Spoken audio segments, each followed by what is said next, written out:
If you're not happy with some of your photos and perhaps the exposure could be better, maybe the reason is the metering mode you're using in your camera.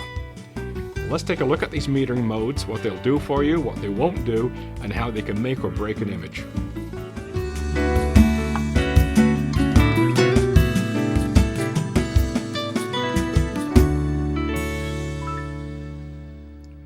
Hi, Peter Charles here of Hooked for Life Photography, and today let's look at metering modes in our cameras. In our last video we talked about metering and some of the issues we can get into with metering. Now, some of these issues can be dealt with by picking the right mode. So what do I mean by metering mode? Let's start with that. Well, you have options as to how much of the scene the meter is going to cover and how it's going to cover it. So we have some choices which we'll run through.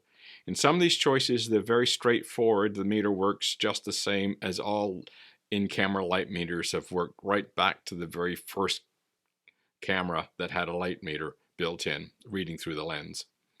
And others use complex algorithms to try and sort out the scene and give you the best choice. So we're going to look at 4 today. We're going to look at spot metering. We're going to look at area. We're going to look at the one that uses algorithms. I'm going to use the one that sees the whole screen.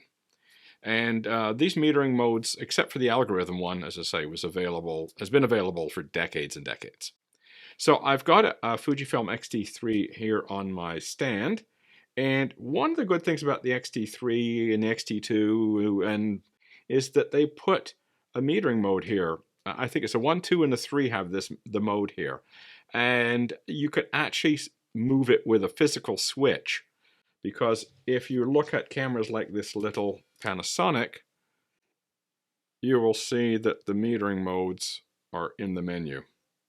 So you have to get into the menu system to actually use the change of metering mode. You have to know where it is. You have to know how to find it. And how to navigate the menu system. So it's easier for me to demonstrate with an actual switch. Now the first position is the spot meter, and I'm on spot meter right now, and you can see in the screen I've got a yellow square surrounded by black. The yellow is a little underexposed because the spot meter is right on the yellow. It's not including any of the black at all. It's just taking in the yellow square, and the yellow square is quite bright. So it's slightly underexposing because the yellow is quite bright. But the point is here, the spot meter is on the yellow square.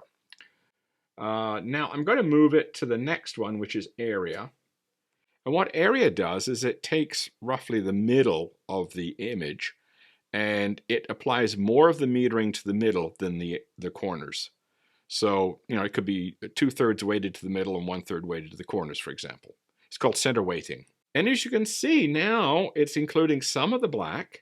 We're seeing some of the glare on the black showing up, and the yellow is yellow. It's a nice bright yellow now, compared to the spot metering before, which was right on the yellow and didn't include any of the black. Now we're including, some of the black and all of the yellow, and we're getting a better exposure with this center weighted. And a lot of the cameras, the old film cameras, were center weighted. It's a really good method to use because it assumes the stuff in the corners is not important.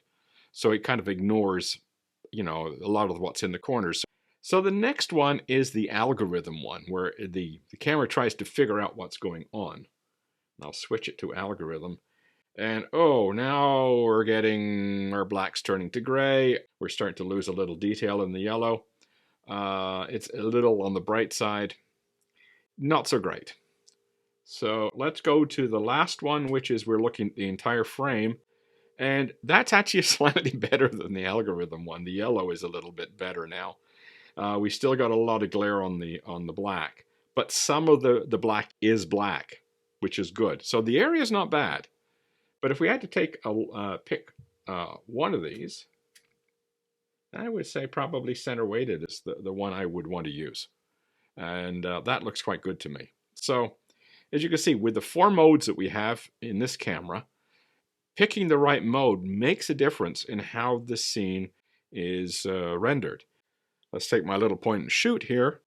and we can see we have three. We have multimetering, which is like the complex algorithm type metering. We have center weighted, which we're just talking about, and we have spot metering, which is just looking at the middle. Even little cameras have metering modes, so get used to finding it in the menu so you can switch it on. And you'll get better results if you look at the scene and say, I should use spot for that. One of the advantages of spot metering, by the way, is if, like this gray shirt, perfect for spot metering, I'd meter on my shirt, then keep a half press and raise up the camera to recompose a shot, and then take the shot. And it would retain the exposure from my shirt.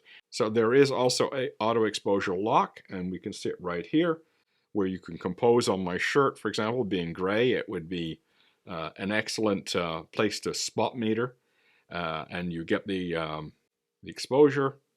You press that button, it locks it in, and now you can move around the frame.